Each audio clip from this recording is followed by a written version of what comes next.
तो चलिए आज हम लोग क्या करते हैं, केमिस्ट्री का नेक्स्ट लेक्चर स्टार्ट करते हैं। इससे पहले हम लोग एलिमेंट के बारे में देखा था, एलिमेंट के बारे में इन डिटेल बताया था हमने कि सॉल्यूशन क्या होता है, सॉल्यूशन के टाइप्स होते हैं, सुपर सॉल्यूशन क्या होता है, सैचुरेटेड सॉल्यूशन, अनसैचुरेटेड सॉल्यूशन क्या होता है। तो इन डिटेल बारे में हमने क्या किया था, डिस्कशन किया था, सस्पेंशन वगैरह को बताए थे, कोलाइडल सॉल्यूशन बताया था, इमल्सन बताया था।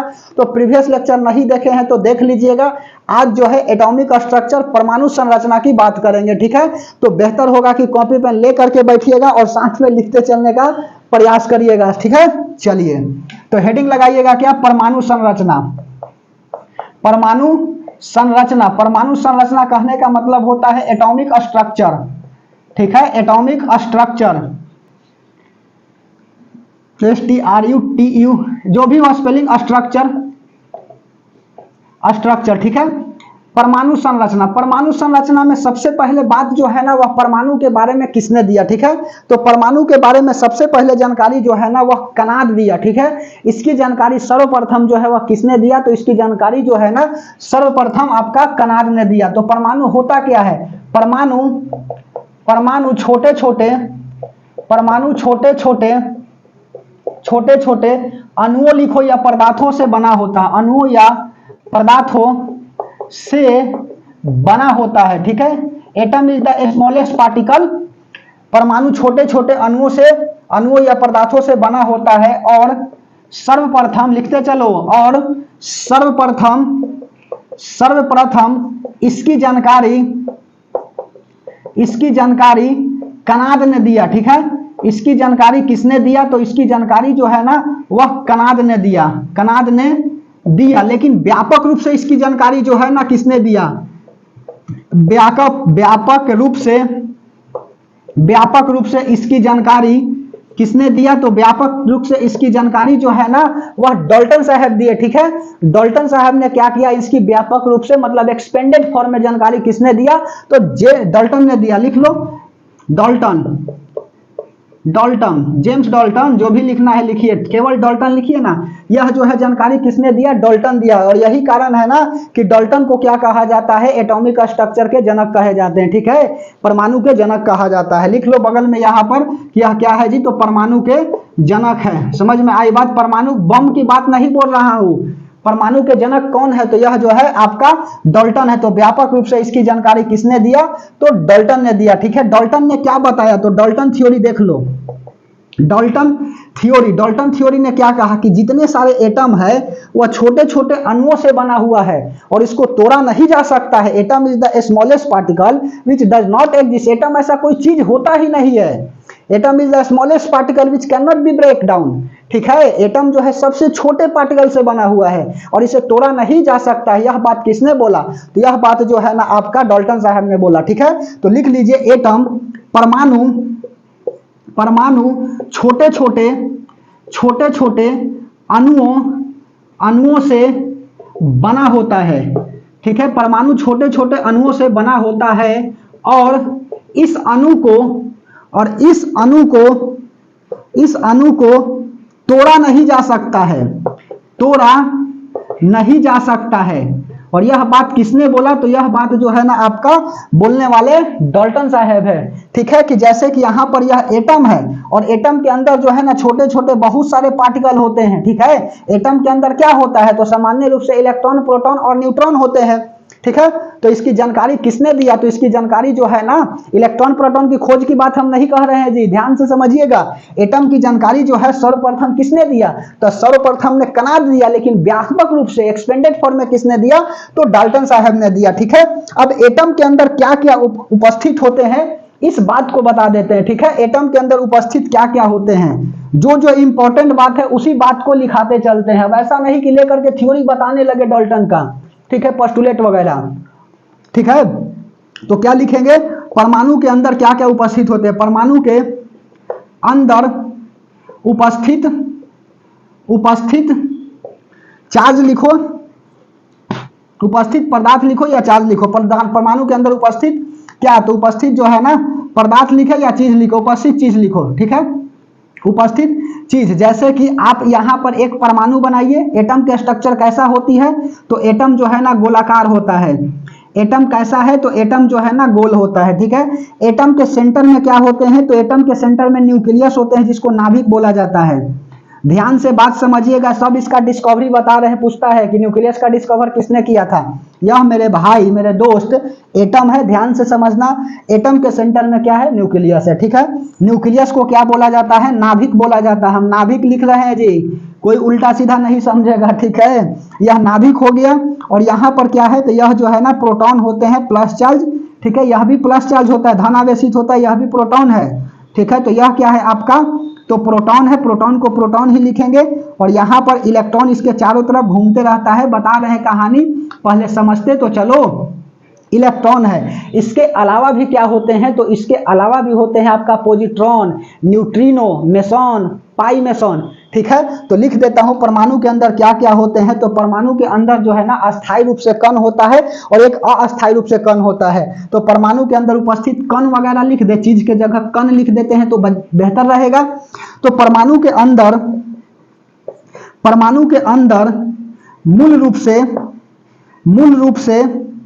मूल रूप से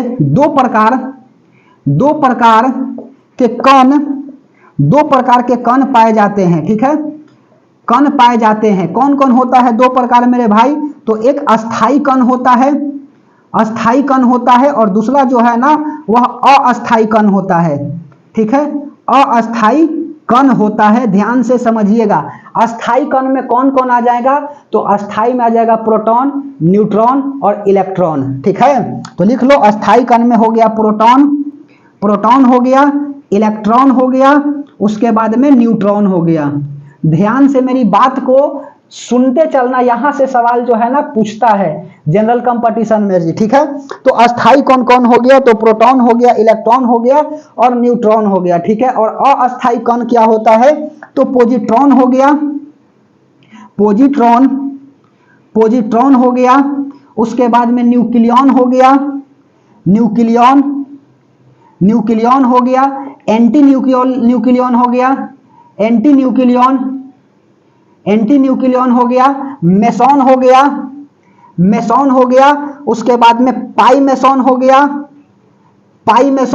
बच्चा समझता है ना कि एटम के अंदर इलेक्ट्रॉन प्रोटॉन न्यूट्रॉन ही होता है, तो अस्थायी रूप कैसे जान रहे ना रे में भाई, ठीक है।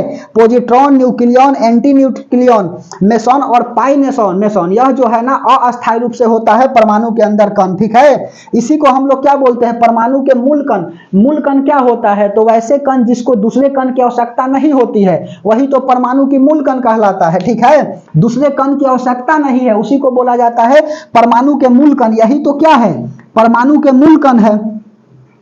परमाणु के मूल कण कौन कौन होते हैं, तो परमाणु के मूल कण दो तरह के होते हैं, एक अस्थायी होता है और दूसरा अस्थायी होता है। अस्थायी में क्या आते हैं, प्रोटॉन, इलेक्ट्रॉन, न्यूट्रॉन आ गया, और उसके बाद में अस्थायी में क्या आता है, positron, nucleon, anti nucleon, meson और पाई मेसॉन। 1 मिनट बना रहिएगा।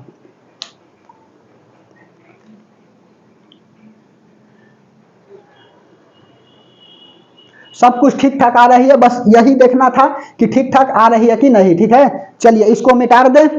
बोलो, परमाणु के अंदर उपस्थित कण दो तरह के, ध्यान से समझते चलिए। सबसे पहला बात कि परमाणु की जानकारी किसने दिया, तो सबसे पहले परमाणु की जानकारी जो है आपका कनाड दिए, व्यापक रूप से जॉन डल्टन ने दिया। जॉन डल्टन ने क्या बताया कि परमाणु जो है ना वह छोटे छोटे अणुओं से बना होता है जिसे तोड़ा नहीं जा सकता है। और परमाणु के स्ट्रक्चर के बारे में बता रहे हैं कि यह आपका एटम है, एटम की आकृति कैसी होती है, शेप कैसा होता है, तो गोल होता है। इसके अंदर इलेक्ट्रॉन होता है, प्रोटॉन होता है, न्यूट्रॉन होता है, एंटी न्यूट्रॉन होता है, पॉजिट्रॉन होता है, न्यूक्लियॉन होता है, मेसॉन होता है, पाई मेसॉन होता है, ठीक है। तो अब इसी में दो तरह के हो जाएंगे ना कण, एक अस्थायी हो जाएगा और एक आपका अस्थायी हो जाएगा, ठीक है।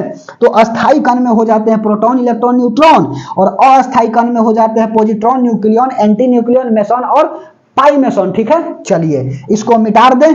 चलो ध्यान से समझते चलिएगा, यह टॉपिक बहुत ही इंटरेस्टिंग टॉपिक है, थोड़ा सा अच्छा से पढ़िएगा, ठीक है। हम अपने तरफ से बेस्ट देने का प्रयास कर रहे हैं। आप जो है ना ध्यान से बात को सुनिएगा, एक भी प्रकार का जो है ना यहां से डाउट नहीं रहेगा, ठीक है। केवल सुनते चलिए ध्यान से, ठीक है। चलिए मिटा दिए। अब देखो, अब क्या आता है, अब इसमें जो है ना मास वगैरह की बात है कि मास कैसे हम लोग निकालते हैं, तो मास का तो एक अलग चैप्टर ही बन जाता है, ठीक है। मास के बारे में जो है एक अलग चैप्टर ही बन जाता है। तो अभी मास की चर्चा थोड़ी करेंगे, अभी तो परमाणु स्ट्रक्चर की बात करेंगे, ठीक है। चलिए एक और लिखिएगा तो लिख लो, प्रतिकण क्या होता है।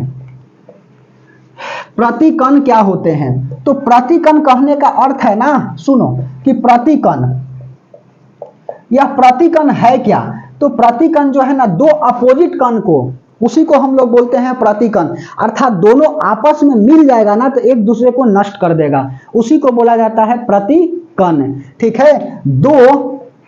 दो अपोजिट, दो विपरीत स्वभाव के कण को प्रतिकण कहा जाता है, प्रतिकण कहा जाता है, ठीक है। यहां देखो पानी होगा इसलिए नहीं चल रहा है, प्रतिकण कहा जाता है, समझ में आ रही है बात।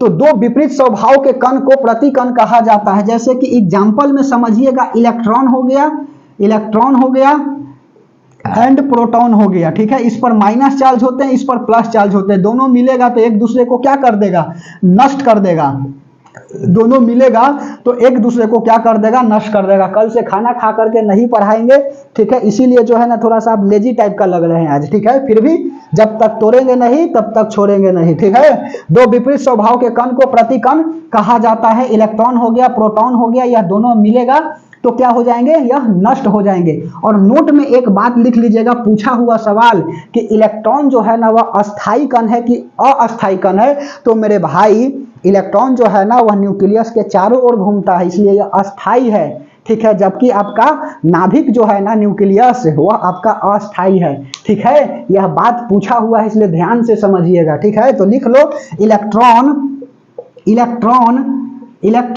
अस्थायी कण है, जबकि नाभिक बोले तो जी न्यूक्लियस, ठीक है, नाभिक का मतलब होता है न्यूक्लियस, ठीक है। जबकि नाभिक अस्थायी है, जबकि नाभिक अस्थायी कण है, बात समझ में आई। इलेक्ट्रॉन अस्थायी कण है, जबकि नाभिक बोले तो न्यूक्लियस क्या है, ये आपका अस्थायी कण है, ठीक है। अब सुनो ध्यान से कि यहां पर यह एटम है, एटम के सेंटर में न्यूक्लियस होता है, इसकी बात जो है ना बताने वाले रदरफोर्ड है, अभी आ रहे हैं वहां पे, चिंता नहीं करनी है। तो यह न्यूक्लियस है, ठीक है, एन बोल दिया, और यहां पर प्रोटॉन है, यहां पे प्रोटॉन है। तो मास ऑफ एटम जो है ना वह निकाला जा सकता है, ठीक है। कैसे निकाला जा सकता है, तो ध्यान से समझिए, परमाणु की जो भार होता है ना मेरे भाई मेरे दोस्त, वह नाभिक के भार के बराबर होता है, ठीक है। परमाणु का जो भार होता है, एटॉमिक मास होता है, ठीक है, एटम की मास होती है, एटम मास ऑफ एटम होता है जनरली, चलो लिख देता हूं। तो मास ऑफ एटम जो है ना वह क्या होते हैं, यह जो है नाभिक के द्रव्यमान के बराबर होता है, ठीक है। परमाणु की भार, परमाणु की द्रव्यमान, इसको हिंदी में शुद्ध लिखिएगा ना तो द्रव्यमान लिखता है जी, समझ रहे हो, द्रव्यमान लिखता है, भार लिखो या द्रव्यमान लिखो।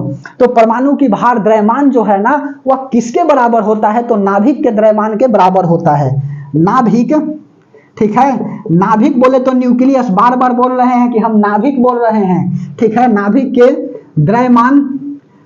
के द्रव्यमान के क्या होता है, बराबर होता है। और इस बात को इंपॉर्टेंट मान करके अपनी भेजा में रख लीजिएगा, कई बार सवाल जो है ना यह पूछा हुआ है, ठीक है। तो परमाणु की भार नाभिक के द्रव्यमान के भार की बराबर होती है, एकदम प्यार से बता रहे हैं और प्यार से सीख जाइए, ठीक है।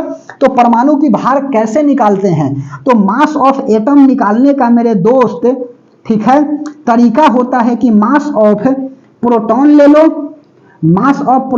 लो और प्लस मास ऑफ न्यूट्रॉन ले लो, ठीक है। मास ऑफ प्रोटॉन ले लो और मास ऑफ न्यूट्रॉन ले लो, ठीक है। मास ऑफ न्यूट्रॉन, ठीक है। तो प्रोटॉन का मास और न्यूट्रॉन का मास, यह क्या हो जाएगा आपका, मास ऑफ एटम हो जाएगी। बात समझ में आई तो धन्यवाद, और नहीं तो इसके अलावा और सुनो, ठीक है। मास ऑफ प्रोटॉन और मास ऑफ न्यूट्रॉन मिल करके क्या कहलाते हैं, न्यूक्लियन कहलाते हैं, ठीक है। तो इसको सीधा सीधी बोल देंगे कि मास ऑफ न्यूक्लियन, NuCleon, ठीक है, न्यूक्लियन। समझ में आई बात? तो मास ऑफ एटम को हम लोग जनरली जेड से डिनोट करते हैं, अभी आगे ही सब बताना है, ठीक है। तो मास ऑफ क्या हो जाएगा, तो मास ऑफ जो है ना यह न्यूक्लियन हो जाएगा। न्यूक्लियन बोले तो प्रोटॉन और न्यूट्रॉन को जोड़ करके यह न्यूट्रॉन है और यहाँ पर न्यूक्लियन है, ठीक है। न्यूट्रॉन अलग है, न्यूट्रॉन अलग होता है, हम न्यूक्लियन बोल रहे हैं, ठीक है। न्यूक्लियन बोल की बात कर रहा हूँ, हम इसका बात कर रहा हूँ, ठीक है, न्यूक्लियन, जबकि यह न्यूट्रॉन है। तो ऐसा नहीं कि वहां कंफ्यूजन में पड़ जाइएगा। तो मास ऑफ प्रोटॉन और मास ऑफ न्यूट्रॉन को जोड़ेंगे तो सामूहिक रूप से क्या बन जाएगा, मास ऑफ न्यूक्लियन बन जाएंगे, ठीक है। बोलिए, समझ में आ रही है बात? तो धन्यवाद। अब देखो यहां पर यह तो एटम हो गया, अब यहीं पर ध्यान से समझते चलिएगा। देखो फिगर बना बना करके क्यों सिखा रहे हैं, तो कुछ रीजन है, कुछ तो मजबूरियां रही होगी, ठीक है, फिगर बनाने का। तो यहां पर प्लस हो गया, इसको हमने क्या बोल दिया, नाभिक, सेंटर में है ना नाभिक, ठीक है। यहां से इसको हमने बोला ए और यहां से इसको बोला बी। तो मेरे भाई सर्कल तो पढ़े हो ना थोड़ा सा कि सर्कल क्या होती है, तो एक फिक्स पॉइंट से सर्कुलर आर्क जहां से डिस्टेंस सभी का क्या होता हो, बराबर होता है, यही तो सर्कल है। तो यहां से यह क्या कहलाएगा, रेडियस कहलाएगा ना। सेंटर से सर्कुलर आर्क की दूरी रेडियस कहलाता है। रेडियस बोले तो त्रिज्या, तो परमाणु की त्रिज्या और नाभिक की त्रिज्या खूब पूछता है, ठीक है, कि परमाणु की त्रिज्या कितना होता है और नाभिक की त्रिज्या कितना है। तो यहां पर देखो यह नाभिक है, नाभिक है, और यह यहां पर क्या है, परमाणु है। तो ए को हमने क्या बोल दिया, नाभिक बोल दिया, नाभिक की त्रिज्या, ठीक है। त्रिज्या बोले तो रेडियस, नाभिक बोले तो रेडियस ऑफ न्यूक्लियस, ठीक है। समझ में आ रही है बात? तो त्रिज्या का मतलब क्या होता है, रेडियस, और इसका कितना होता है, तो नाभिक की त्रिज्या जो है ना, यही नाभिक है जी। नाभिक की त्रिज्या कितना होता है, तो नाभिक की त्रिज्या जो है ना 10⁻⁻15 फर्मी होता है, ठीक है, 10⁻⁻15 फर्मी। समझ में आ रही है बात? तो नाभिक की त्रिज्या किसमें मापते हैं, तो नाभिक की त्रिज्या जो है वह फर्मी में मापा जाता है। और बी को क्या बोला है, तो बी को जो है ना आपका यह परमाणु की त्रिज्या, ठीक है, परमाणु की त्रिज्या, एटम की रेडियस है, परमाणु, रेडियस ऑफ एटम, परमाणु की त्रिज्या, और यह कितना होता है, तो मेरे भाई 10⁻⁻10 एम अस्टॉन होता है, 10⁻10 एम अस्टॉन, ठीक है। तो जाहिर सी बात है कि परमाणु की त्रिज्या 10⁻10 एम अस्टॉन, ऐसे लिखता है शॉर्ट फॉर्म में 10⁻10 एम अस्टॉन, ठीक है। तो हम लोग क्या करते हैं, परमाणु की जो त्रिज्या है ना उसको एम अस्टॉन में मापते हैं, जबकि नाभिक की त्रिज्या को हम लोग फर्मी में मापते हैं। और एक बात नोट में भी डाल करके यहां पर लिख लीजिएगा, क्या लिखिएगा कि परमाणु की त्रिज्या जो है ना नाभिक की त्रिज्या से क्या होता है, 1,00,000 गुना बड़ा होता है। 10⁵ का क्या है, डिफरेंस है। समझ में आ रही है बात? तो लिख लीजिए परमाणु की त्रिज्या, परमाणु की त्रिज्या, परमाणु की त्रिज्या नाभिक के त्रिज्या से, नाभिक की त्रिज्या से, नाभिक की त्रिज्या से 10⁵ गुना बड़ा होता है। 10⁵ कहने का मतलब है 1,00,000 ना, बोलो, इकाई दहाई सकरा हजार 10,000, 2 2 4 1 5, इकाई दहाई सकरा हजार 10,000 लाख, 1,00,000 गुना क्या हो गया, यह जो है बड़ा हो गया। समझ में आ रही बात? तो परमाणु की त्रिज्या नाभिक की त्रिज्या से 10⁵ गुना बड़ा होता है। और अब जो आता है बात आपका जे थॉमसन की बात आती है, ठीक है, कि जे थॉमसन ने क्या बताया था, रदरफोर्ड ने क्या बताया, मैक्सवेल साहब ने क्या बताया, और उसके बाद में बोरबरी का नियम जिसको नील बोहर्स ना दिए थे, यह क्या बताए, ठीक है। तो चलिए ध्यान से समझिएगा मेरे भाई, मिटा दे, चलो इतना बात समझ में आ गई। बोलिए एक बार हम रिवीजन करा दें। प्रतिकण क्या होता है, दो विपरीत स्वभाव के कण को प्रतिकण बोलते हैं। गर्ल्स एंड बॉय एक दूसरे के क्या है, प्रतिकण है, ठीक है। दोनों जब आपस में मिलेंगे ना तो एक दूसरे को नष्ट कर देंगे, आपको नष्ट कर देगी, ठीक है। इलेक्ट्रॉन और प्रोटॉन मिल करके क्या हो जाएंगे, नष्ट हो जाएंगे। उसके बाद में हमने बताया कि यह कण जो होते हैं ना एटम में 2 तरह से होता है, ठीक है। एटम के जो मूल कण है ना वह 2 तरह से होते हैं, एक अस्थाई होता है और दूसरा अस्थाई होता है, ठीक है, दूसरा अस्थाई होता है, ठीक है। तो तो अस्थाई में क्या क्या आते हैं, प्रोटॉन, इलेक्ट्रॉन और न्यूट्रॉन आता है, और अस्थाई में क्या आते हैं, तो न्यूट्रॉन आता है, न्यूक्लियन आता है, पॉजिट्रॉन आता है, मेसॉन आता है, पाई मेसॉन आता है, एंटी न्यूट्रॉन आता है। यह सब क्या है, अस्थाई है। याद रखना मेरे भाई कि इलेक्ट्रॉन जो है अस्थाई मूलकन है, जबकि न्यूक्लियस नाभिक जो है ना अस्थाई मूलकन है। अच्छा, कभी कभी सवाल जो है ना पूछ देता है कि मास ऑफ एटम में प्रोटॉन और न्यूट्रॉन को ही शामिल करते हैं, ठीक है, प्रोटॉन और न्यूट्रॉन के मास को जोड़ देते हैं, तो मेरे भाई इलेक्ट्रॉन का मास को क्यों नहीं जोड़ते हैं, सवाल हो सकती है ना। कभी कभी कंफ्यूजन आपको तुरंत क्रिएट हो जाएगा कि कैसे हम लोग जोड़ दें, ठीक है, किसको जोड़े, तो इलेक्ट्रॉन का क्यों नहीं जोड़ते। इलेक्ट्रॉन जो है ना तेज गति से न्यूक्लियस के चारों ओर घूमता है, इसीलिए उसका मास को हम लोग मेजर ही नहीं करते हैं। समझ में आ रही है बात। तो यही कारण है कि इलेक्ट्रॉन को मास को हम लोग नहीं रखते, बहुत तेज घूमता है। Electron fast moving around the nucleus circular orbit, ठीक है, सर्कुलर ऑर्बिट में तो नहीं घूमता है। यह तो बात रदरफोर्ड बोले थे, हम बताते हैं, हम नहीं जी, जो कहानी है उसका बताएंगे कि हम थोड़ी दिए हैं, हम तो एक समझाने का प्रयास कर रहे हैं। नील बोहर जो है ना आज के थ्योरी जो है उन्हीं को कहा गया, मतलब उन्हीं को वेरीफाई किया गया है आज के थ्योरी में, ठीक है। चलिए, तो वह क्या बोलते हैं बात को बताते हैं, मिटा दे, चलो समझ में आ रही है। अब हेडिंग लगाइएगा जे थॉमसन मॉडल।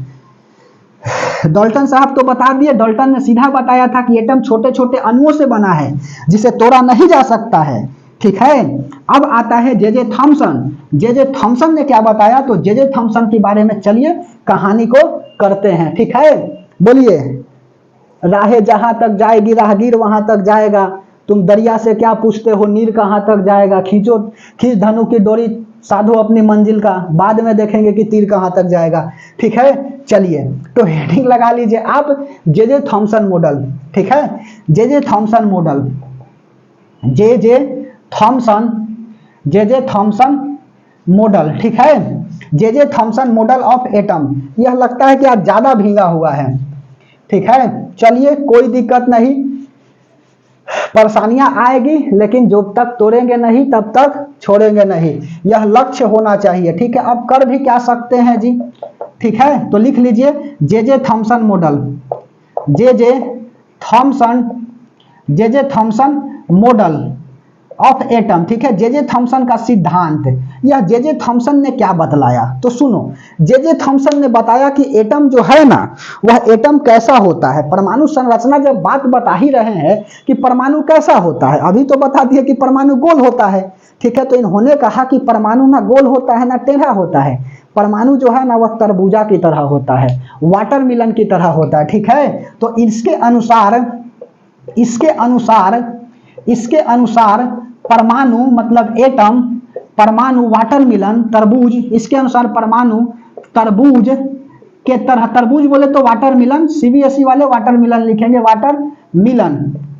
वाटरमेलन, ठीक है। इसके अनुसार परमाणु तरबूज के समान होते हैं, ठीक है, तरबूज के समान होते हैं, जिसमें तरबूज के लाल वाला भाग, ठीक है, रेड पार्ट, लाल वाला भाग प्रोटॉन होते हैं, लाल वाला भाग प्रोटॉन होते हैं, जबकि इसके बीज इलेक्ट्रॉन होते हैं, ठीक है। According to Thomson model of the atom likes the watermelon which having the seed of the watermelon show the electron and the other part of the watermelon show the proton। समझ में आई बात। यह किन्होंने बोला, तो यह जे थॉमसन ने बोला कि जे थॉमसन ने कहा कि तरबूज की जो स्ट्रक्चर होता है ना वह वाटरमेलन की तरह होता है, जिसमें उसका बीज जो है ना वह इलेक्ट्रॉन होते हैं और अदर पार्ट जो है वह प्रोटॉन होता है, ठीक है। जैसे सुनो, यह आपका तरबूज है, ठीक है, एटम है, जस्ट लाइक कि समझो ना होता है कि हम देखे हैं, ठीक है, ऐसा था, वही जो है बेचारे आकर के यह बताने लगे, ठीक है। तो यह एटम है, एटम का बोले कि यह जो है ना यह सब बीज जो है यहाँ पर एम्बेडेड है, सब बीज समझ रहे हो, तो यह सब क्या है, यह जो है ना इलेक्ट्रॉन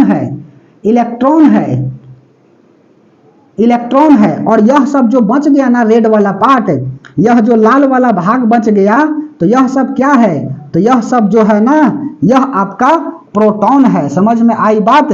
प्रोटॉन बोले तो रेड पार्ट और इलेक्ट्रॉन बोले तो सीड, ठीक है। और यह क्या है आपका? तो वाटरमेलन है। समझ में आई बात? स्ट्रक्चर डायग्राम जरूर बना लीजिएगा जी।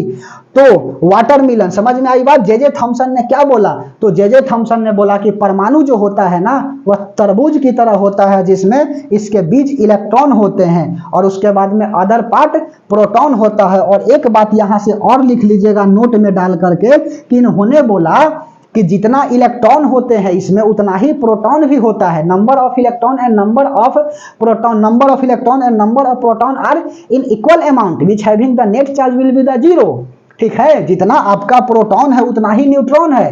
समझ में आ रही है बात? न्यूट्रॉन पर नो चार्ज, ठीक है। जितना पॉजिटिव चार्ज उतना ही नेगेटिव चार्ज भी होता है जी न्यूट्रॉन का मतलब, ठीक है। तो लिख लो इनके अनुसार वाटरमेलन में जितने नंबर ऑफ इलेक्ट्रॉन जो है वह बराबर होते हैं नंबर ऑफ प्रोटॉन के, ठीक है। तो नंबर ऑफ इलेक्ट्रॉन और नंबर ऑफ प्रोटॉन एक दूसरे के क्या है? बराबर है। अर्थात टोटल चार्ज कहेगा तो कितना हो जाएगा इसमें? तो टोटल चार्ज जो है ना वह न्यूट्रल हो जाएंगे। न्यूट्रल बोले तो जीरो हो जाएगा, ठीक है। टोटल चार्ज जो है ना जीरो हो जाएगा। जितना प्रोटॉन है उतना ही न्यूट्रॉन है। समझ में आ रही है बात? जैसे कि 100 गो लड़का है, बॉय है, और 100 गो लड़की है, गर्ल्स है। समझ में आई बात? तो सबका क्या हो जाएगा? शादी हो जाएगा। समझ में आ रही है बात? कोई बचेगा ही नहीं। वही हाल तो यहाँ पर है कि जितना इलेक्ट्रॉन होता है उतना ही प्रोटॉन होता है। अर्थात होल चार्ज देखेंगे तो कितना हो जाएगा? जीरो हो जाएगा। और यह बात बताने वाले कौन थे? तो जे थॉमसन थे, ठीक है। कि जे थॉमसन ने कहा कि एटम जो होता है ना वह कैसा होता है? तो परमाणु जो है वह तरबूज की तरह होता है, जिसमें उसका बीज जो है ना वह इलेक्ट्रॉन होते हैं और अदर पार्ट क्या होता है? वह प्रोटॉन होता है, ठीक है। चलिए उसके बाद में कौन आए? तो उसके बाद जो है ना आपका रदरफोर्ड आए, ठीक है। रदरफोर्ड ने क्या बताया? तो रदरफोर्ड का सिद्धांत लिखिए, ठीक है। रदरफोर्ड का सिद्धांत इनका थोड़ा सा अच्छा है, ठीक है। रदरफोर्ड का सिद्धांत, रदरफोर्ड का सिद्धांत, ठीक है। चलिए रदरफोर्ड का सिद्धांत लगा लिए हेडिंग। रदरफोर्ड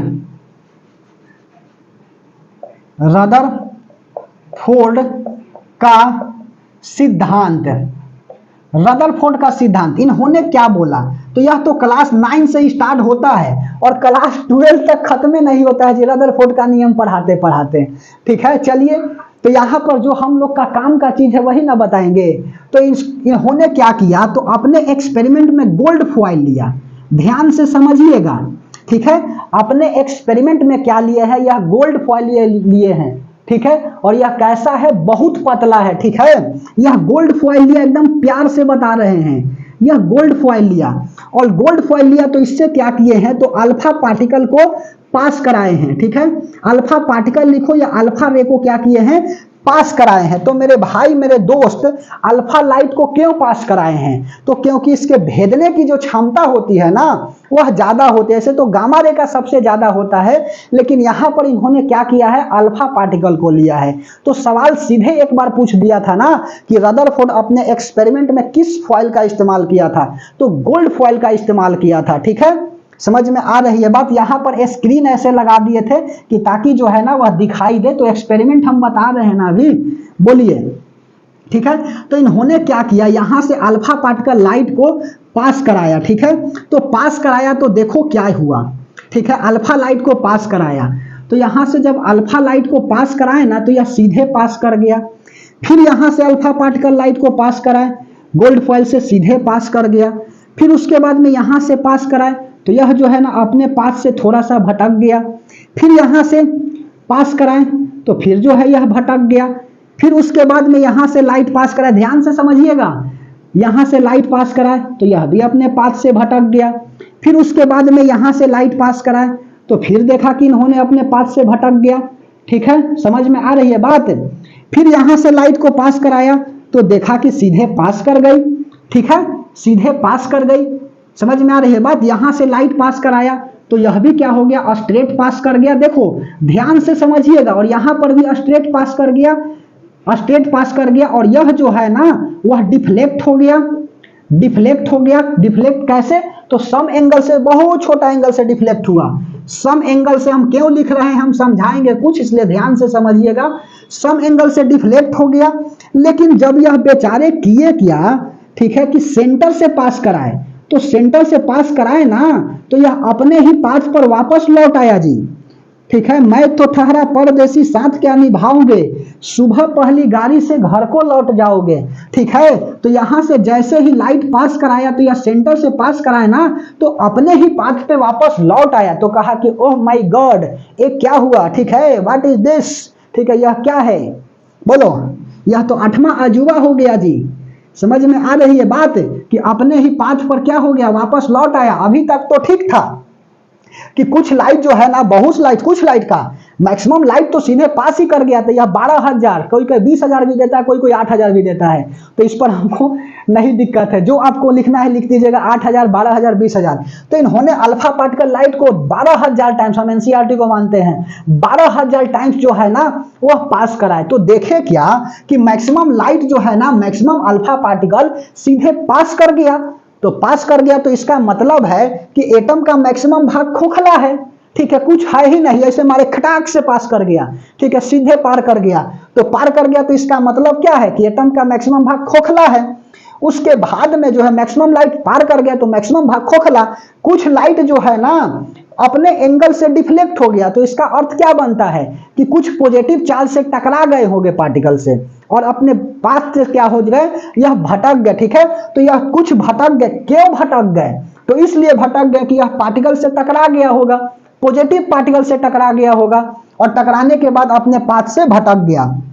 तीसरा बात, जब इन्होंने देखा, यहां लिख दे सेम पाथ, तब ना समझाने में दिक्कत नहीं होगी आपको। सेम पाथ, यह बात समझी या समझा, जो भी बोलो।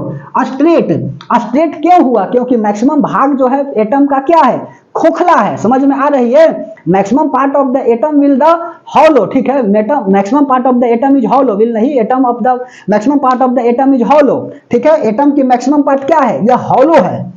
और उसके बाद में क्या है कि यहां पर देखो कुछ लाइट जो है अपने एंगल से डिफ्लेक्ट कर रहा है, अर्थात किसी पार्टिकल से टकरा गए होंगे। यही कारण है कि लाइट अपने एंगल से डिफ्लेक्ट कर गया। और 12,000 में से एक लाइट, ठीक है, समझ में आ रही है बात, 1 in 12,000, 12,000 में से 1 लाइट अपने ही पाथ पर वापस लौट आया, अर्थात किसी हैवी पार्टिकल से टकराया होगा और अपने पाथ पर वापस लौट आया। तो देखें क्या कि यहां पर हैवी पार्टिकल क्या है, तो हैवी पार्टिकल जो है न्यूक्लियस है, और इसी न्यूक्लियस को इन्होंने क्या बोला, नाभिक बोला। ठीक है, रदरफोर्ड ने क्या किया, नाभिक की खोज किया। ठीक है, तो पहला बात, नाभिक का खोजकर्ता कौन है, नाभिक खोजकर्ता। ठीक है, नाभिक हम बोल रहे हैं जी, नाभिक बोले तो न्यूक्लियस। न्यूक्लियस के खोजकर्ता कौन है, यहां पर हम एटम के न्यूक्लियस की बात कर रहा हूं। ठीक है, सेल के न्यूक्लियस का नहीं, तो रॉबर्ट ब्राउन 1831 में किए थे। ठीक है, वह तो अलग है। हम ऐसे बायोलॉजी का फुल जो है ना कंप्लीट कर दिए हैं, पॉलिटिकल साइंस भी कंप्लीट कर दिए हैं। नाभिक खोजकर्ता कौन है, तो रदरफोर्ड है। ठीक है, रदरफोर्ड, बात समझ में आई, बोलिए। तो इन्होंने अपने सिद्धांत में, लिखते चलो, इन्होंने अपने सिद्धांत में गोल्ड फॉइल को लिया। गोल्ड फॉइल क्या है, सोने की चादर, पतली सी चादर। ठीक है, इन्होंने अपने सिद्धांत में गोल्ड फॉइल को लिया और अल्फा पार्टिकल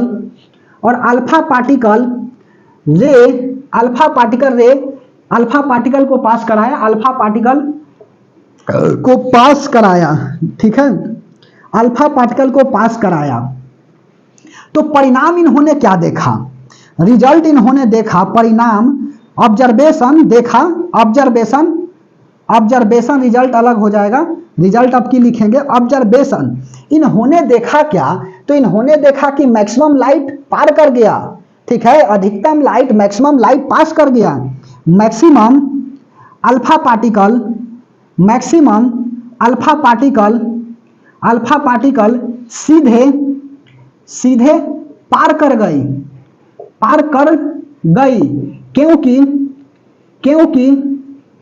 क्योंकि परमाणु का, क्योंकि एटम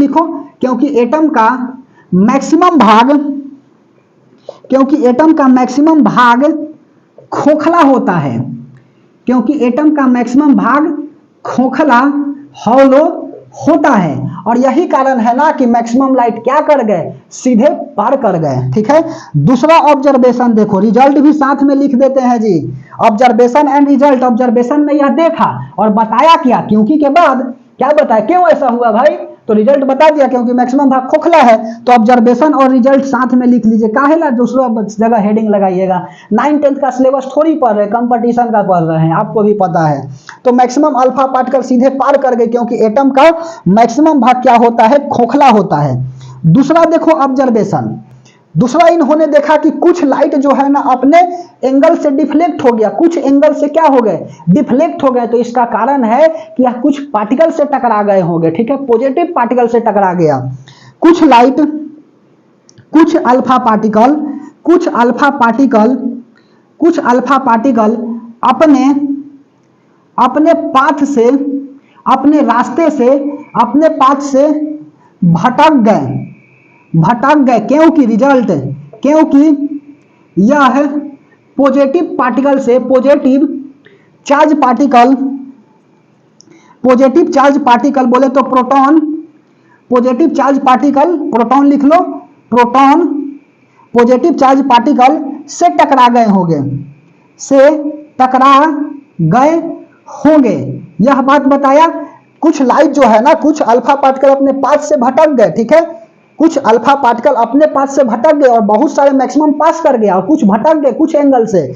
क्यों, क्योंकि जो है ना यह प्रोटॉन से टकरा गया, अल्फा पार्टिकल लाइट जो है ना यह क्या हो गया, पॉजिटिव पार्टिकल से टकरा गया, जिसके कारण वह क्या हो गए, वह विचलित हो गए, अपने पाथ से भटक गए। और तीसरा बात क्या लिखिएगा, तो तीसरा बात कहां पे लिखे, कहां पर लिखे, यहां पे लिखता हूं। तीसरा बात, 12,000 में से एक लाइट, यह जो है ना क्या किए, तो यह जो है बेचारे 12,000 बार लाइट को पास कराया। ठीक है, और देखा क्या कि 12,000 में से एक लाइट अपने पाथ पे वापस आ रहे हैं। ठीक है, तो आप वापस क्यों आ गए, क्योंकि हैवी पार्टिकल से टकरा गया होगा, और उस हैवी पार्टिकल को इन्होंने क्या बोला, न्यूक्लियस बोला, नाभिक बोला। ठीक है, 12,000 में से, 12,000 में से एक रे, वन रे अपने अपने पाथ पर, अपने रास्ते, अपने पाथ पर वापस लौट गए। ठीक है, अपने पाथ पर वापस लौट गए, क्योंकि क्योंकि यह हैवी पार्टिकल से टकराए थे, क्योंकि यह हैवी पार्टिकल बोले तो न्यूक्लियस, बोले तो न्यूक्लियस, नाभिक। ठीक है, नाभिक, समझ में आई बात। लौट गए क्योंकि यह हैवी पार्टिकल न्यूक्लियस से टकराए थे, टकरा गए थे। ठीक है, टकरा गए थे। ठीक है, यह अपने एक्सपेरिमेंट की उनका बात बोल रहा हूं जी। 12,000 में से एक रे अपने पाथ पर वापस लौट गए क्योंकि यह हैवी पार्टिकल से क्या हो गए होंगे, टकरा गए होंगे। ठीक है, टकरा गए थे, समझ में आई बात, या टकरा गए होंगे, जो भी लिखना है लिखिए ना। तो 12,000 में से एक लाइट जो है अपने पाथ पर वापस लौट गए क्योंकि यह हैवी पार्टिकल से टकरा गए होंगे। तो कभी कभी सवाल पूछता है ना कि न्यूक्लियस में आपका कौन सा चार्ज होता है, पॉजिटिव चार्ज होता है कि नेगेटिव चार्ज होता है, तो कभी से तो बोल रहा हूं कि पॉजिटिव चार्ज होता है। ठीक है, पॉजिटिव चार्ज होता है। और इतना बात बताने के बाद इन्होंने क्या दिया, इन्होंने दिया कि एटम के सेंटर में न्यूक्लियस होता है और इसके चारों तरफ क्या होते हैं, इलेक्ट्रॉन घूमते हैं। ठीक है, न्यूक्लियस के चारों तरफ क्या होता है, तो चारों तरफ इलेक्ट्रॉन घूमता है। ठीक है, लिख दे, यह बात को मिटा रहे, बोलिए यह बात बोलने वाले कौन है, यह जो है ना रदरफोर्ड है, मिटा रहे। चलिए, एटम के सेंटर में क्या होता है, तो एटम के सेंटर में न्यूक्लियस होता है, नाभिक होता है, इस पर प्लस चार्ज होते हैं, समझ में आ रही है, प्लस चार्ज होता है, और प्लस चार्ज होता है, और इस प्लस चार्ज के चारों तरफ इलेक्ट्रॉन क्या करता है, मूव करता है। ठीक है, और इन्होंने बोला कि कैसे मूव करता है, तो सर्कुलर ऑर्बिट में मूव करता है। ठीक है, और घूमता है ना तो यह एनर्जी को रेडिएट करता है। यह बात इन्होंने बोला, और इन्हीं का यह ड्रॉबैक हो जाएगा।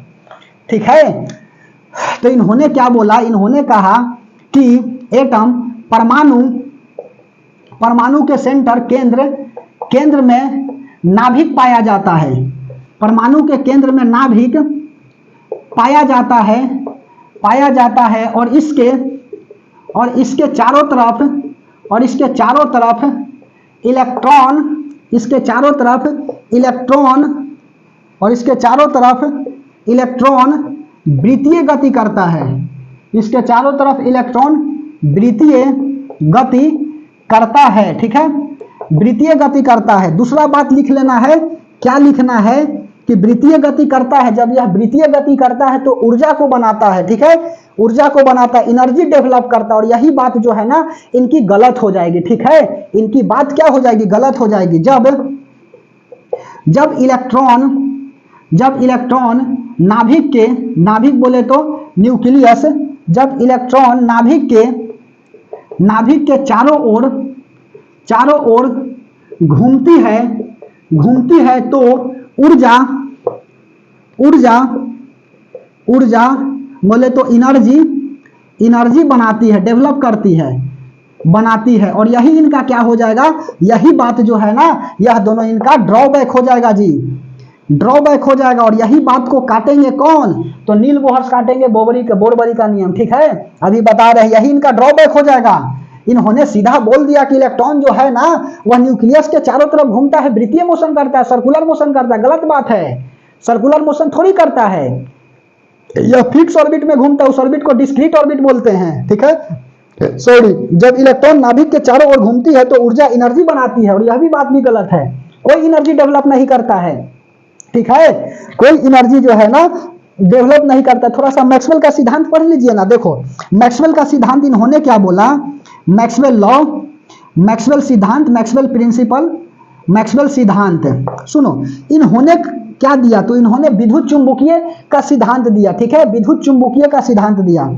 इन्होंने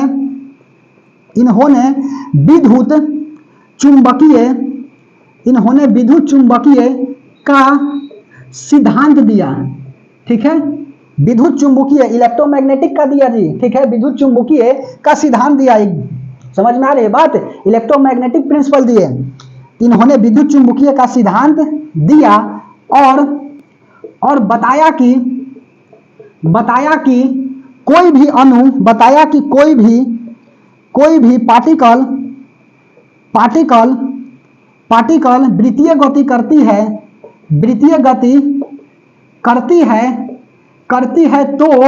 करती है तो क्या हो जाएगा, करती है तो ऊर्जा का क्या हो जाएगा जी, एक्सट्रैक्शन हो जाएगा, ठीक है, ऊर्जा धीरे धीरे समाप्त हो जाएगी। वृत्तीय गति करती है तो इसकी ऊर्जा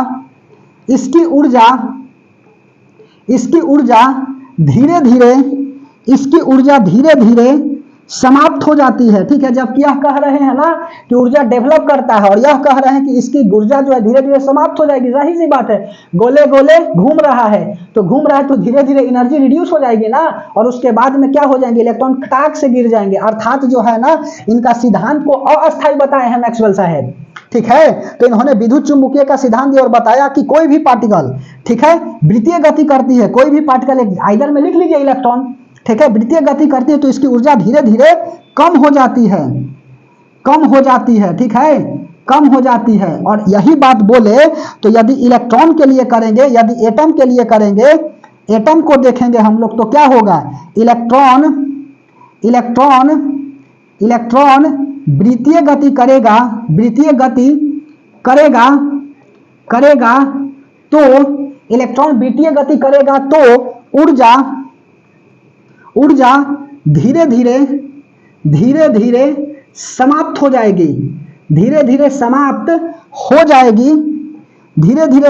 हो जाएगी और यह नाभिक के अंदर गिर जाएगा, और यह नाभिक के अंदर गिर जाएगा। समझ में आई बात, यह क्या हो जाएगा, नाभिक के अंदर गिर जाएगा। और यह बात हमने किससे लिखा, तो मैक्सवेल साहब से लिखा। मैक्सवेल सीधा बोले कि कोई भी पार्टिकल सर्कुलर मोशन करती है ना तो धीरे धीरे उसका एनर्जी रिड्यूस हो जाता है, ठीक है, धीरे धीरे एनर्जी रिड्यूस हो जाता है। अर्थात इलेक्ट्रॉन जब वृत्तीय गति करेगा, इनके अनुसार कहे कि इलेक्ट्रॉन घूमता है, गोल गोल घूमता है, एनर्जी रेडिएट करता है, तो अच्छी बात है, आपने बोला कि एनर्जी रेडिएट करता है, तो जब घूमता है तो यह कहे कि एनर्जी रिड्यूस भी करता है, तो एनर्जी रिड्यूस करेगा तो यह क्या हो जाएगा, यह गिर जाएगा किस में, यह गिर जाएगा आपका न्यूक्लियस में। यही ना है जी कि यह एटम है और बीच में न्यूक्लियस है, नाभिक है, इलेक्ट्रॉन इसके चारों तरफ घूमता है गोल गोल। अब इसका एनर्जी रिड्यूस होगा तो इसमें सीधे गिर जाएगा। अर्थात मैक्सवेल साहब ने क्या किया, रदरफोर्ड के जो सिद्धांत है उसको अस्थायी बताया, ठीक है, कि आप अभी अस्थायी है, अस्थायी रूप से नहीं दिए, ठीक है, और यही लॉ कटेगा इनका जी। कितना बढ़िया साइंटिस्ट है जी, बता दिया कि आपका अस्थायी नियम है सीधे, ठीक है। अर्थात मैक्सवेल ने मैक्सवेल ने रदरफोर्ड के सिद्धांत को मैक्सवेल ने रदरफोर्ड के सिद्धांत को अस्थायी बताया। ठीक है, कहा कि अभी नहीं है आपका थ्योरी क्लियर, अस्थायी बताया। समझ में आई बात? इन्होंने क्या किया? अस्थायी बता दिया। समझ में आई रदरफोर्ड का नियम को, और अस्थायी बता दिया। तो इसके बाद आ ही गए कौन सा? बोरबारी, मतलब कि सिद्धांत किन्होंने दिया? नील बोहर्स ने दिया, और कहा कि बिल्कुल मैक्सवेल साहब सही बोल रहे हैं। ठीक है, रदरफोर्ड बिल्कुल गलत है। ठीक है, ध्यान से समझते चलिएगा बात को। तो हेडिंग लगाइए बोरबारी का नियम। समझ में आ रही है? बोलिए, कहानी को समझते चलिए। ठीक है, मिटा रहे? बोलिए, यह बात समझ में आ गई? तो हेडिंग लगाइए बोरबारी का नियम। ठीक है, या बोरबारी का सिद्धांत, बोरबारी का सिद्धांत, बोरबारी का सिद्धांत।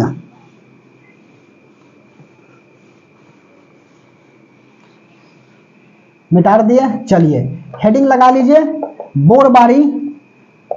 बोबरी नहीं है जी, अन्ना बेबरी है। ठीक है, बोरबारी का सिद्धांत। ठीक है, बोरबारी का सिद्धांत। ठीक है, इसको किसने दिया? तो इसको दिया नील बोहर्स। इन्होंने, इसको किसने दिया? तो इसको जो है ना वह नील बोहर साहब दिए। दिया किसने? तो नील बोहर दिया। इन्होंने कहा कि अच्छी बात है, रदरफोर्ड ने बताया है कि एटम के चारों ओर, न्यूक्लियस के चारों ओर इलेक्ट्रॉन घूमते हैं, बहुत अच्छी बात है, लेकिन यह वृत्तीय गति नहीं करता है। ठीक है, डिस्क्रीट ऑर्बिट में घूमती है, और इस ऑर्बिट को इन्होंने क्या कहा? फिक्स ऑर्बिट कहा। और दूसरा बात इन्होंने बोला कि जब घूमता है ना तो कोई एनर्जी रेडिएट नहीं करता है। ठीक है, समझ में आ रही है बात? तो लिख लो, इन्होंने कहा कि इलेक्ट्रॉन न्यूक्लियस के चारों तरफ घूमती है। ठीक है, इलेक्ट्रॉन न्यूक्लियस के चारों तरफ क्या करती है? इलेक्ट्रॉन न्यूक्लियस के चारों तरफ घूमती है तो कोई ऊर्जा नहीं बनाती है, कोई ऊर्जा नहीं बनाती है, और यह डिस्क्रीट ऑर्बिट में घूमती है। डिस्क्रीट ऑर्बिट, या इसी को बोलेंगे हम लोग क्या? Fix orbit. डिस्क्रीट ऑर्बिट में घूमती है। ठीक है, समझ में आई बात? घूमती है। इन्होंने कहा कि इलेक्ट्रॉन न्यूक्लियस के चारों तरफ घूमती है तो कोई ऊर्जा नहीं बनाती है, यह डिस्क्रीट ऑर्बिट में घूमती है, सर्कुलर ऑर्बिट में नहीं घूमती है। यह बात को ध्यान से समझिएगा। सीधे बोल दिया नील बोहर्स कि इलेक्ट्रॉन जो है ना वह सर्कुलर ऑर्बिट में ना घूमेगा, हमेशा डिस्क्रीट ऑर्बिट में घूमेगा, और या इसी को बोलेंगे फिक्स ऑर्बिट। और इसको लिए इन्होंने क्या दिया? डिस्क्रीट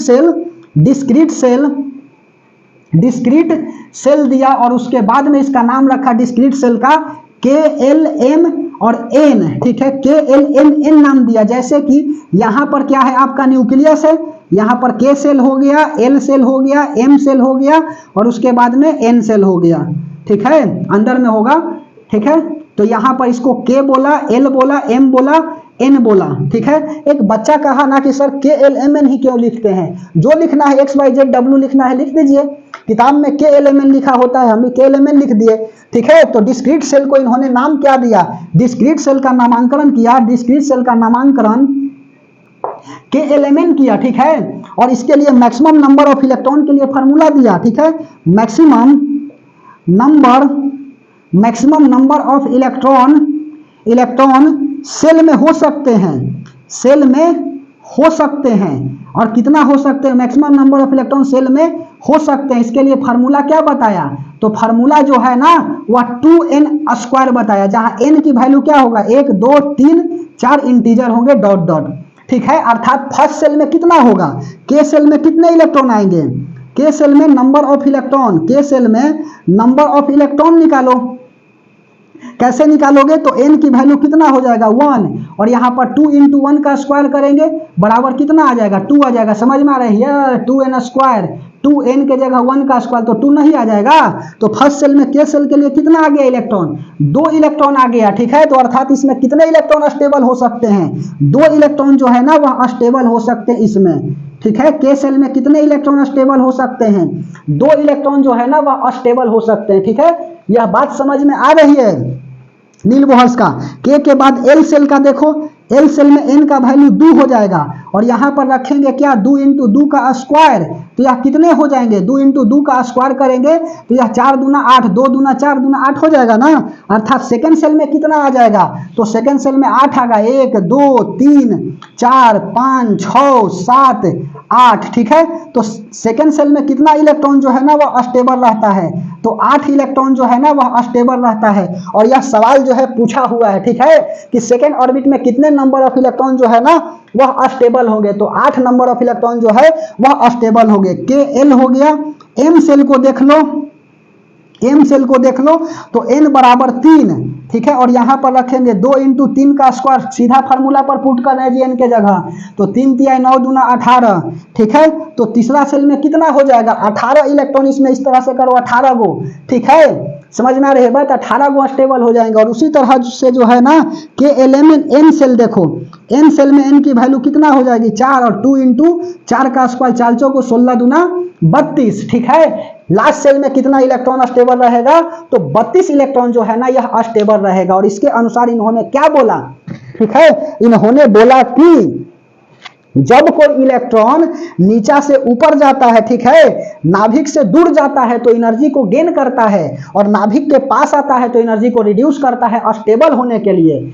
क्यों करता है? समझ में आ रही है बात? स्टेबल होने के लिए। यह बात को मिटा दें, बोलिए इनका सिद्धांत में लिखें, ध्यान से समझते चलिएगा। क्या लिखें? तो इसमें लिखता हूं कि जब कोई इलेक्ट्रॉन लिख लिए, जब कोई इलेक्ट्रॉन नाभिक से दूर जाता है तो ऊर्जा को क्या करता है? बनाता है, गेन करता है। समझ में आई? पहला नियम लिख लीजिए, जब कोई इलेक्ट्रॉन नाभिक से दूर जाता है तो स्टेबल होने के लिए क्यों लेता है जी एनर्जी? स्टेबल होने के लिए ऊर्जा गेन करता है, लेता है जी, ऊर्जा गेन करता है, ठीक है। नाभिक से दूर जाएगा, यहां पर यह इलेक्ट्रॉन यहां पर आना चाहेगा, यहां से उड़ करके यहां आएगा, ठीक है। आप 6 क्लास से 12th क्लास में पढ़ना चाहते हैं तो आपकी जानकारी और ज्यादा होनी चाहिए ना, बोलो। तो यही कारण है कि नीचा से ऊपर जाएगा तो स्टेबल होने के लिए क्या करेगा? एनर्जी को लेगा। समझ में आई बात? और दूसरा बात लिख लीजिए कि जब कोई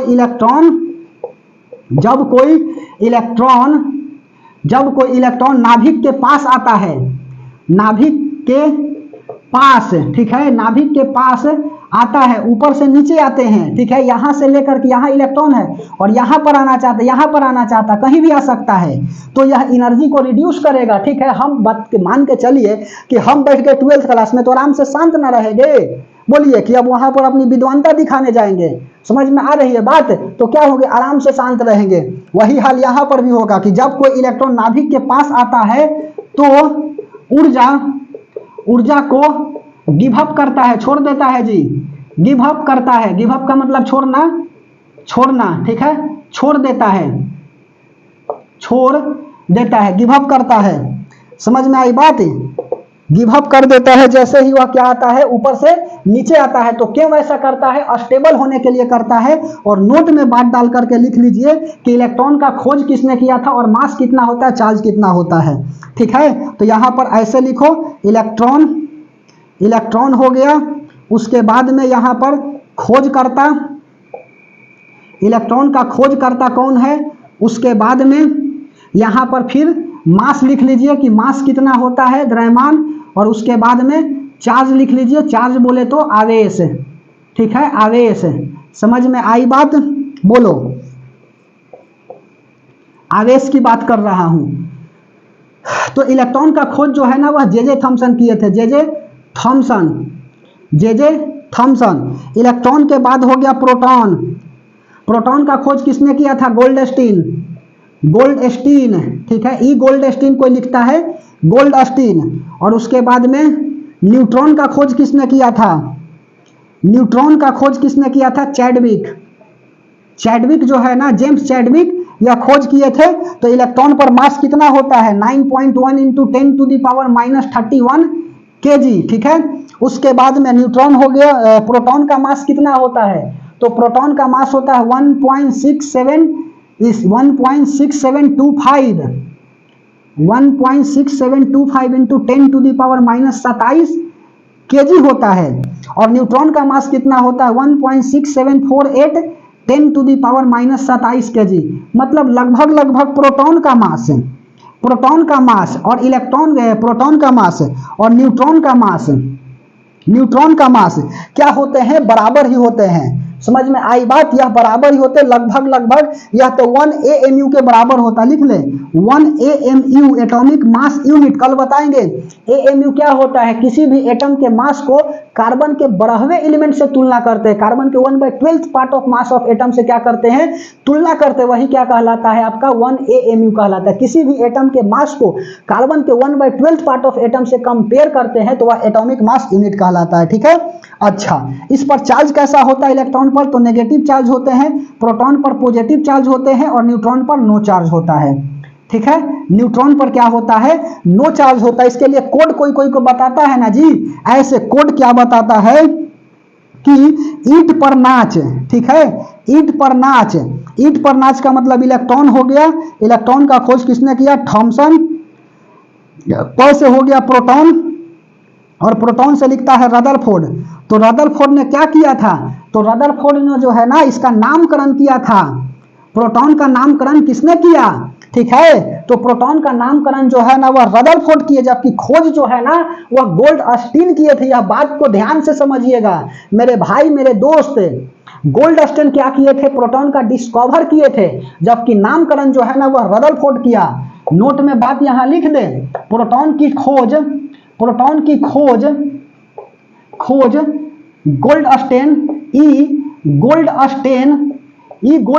ने किया, जबकि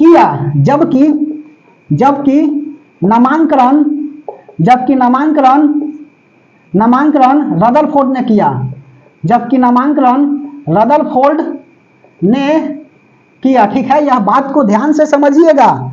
बोलो एक नंबर। और दूसरा नंबर नाभिक का खोज किसने किया, तो नाभिक का भी खोज जो है ना वह रदरफोर्ड ही किए, रदरफोर्ड, ठीक है। नाभिक का भी खोज किसने किया था, तो रदरफोर्ड किया था। तो प्रोटॉन का जो है नामकरण किसने किया, रदरफोर्ड। और 9 से होता है न्यूट्रॉन और 4 से होता है चैडविक, ठीक है। तो यह बात को जो है ना कोई थ्योरी बना करके समझा जाता है। कोई भेदन क्षमता पूछता है, तो भेदन क्षमता जो है ना किसका ज्यादा होता है, तो सुनो भेदन क्षमता जो है ना न्यूट्रॉन का ज्यादा होता है प्रोटॉन से, और प्रोटॉन का ज्यादा होता है इलेक्ट्रॉन से, ठीक है। तो यह बात जो है ना याद रखिएगा, ठीक है, याद रखिएगा। मास में भी देखोगे तो यही होता है, द्रव्यमान में भी यही हो जाएगा जी। द्रव्यमान में भी न्यूट्रॉन का मास ज्यादा होता है प्रोटॉन से कुछ थोड़ा सा, और इसका मास होता है इलेक्ट्रॉन से ज्यादा, ठीक है।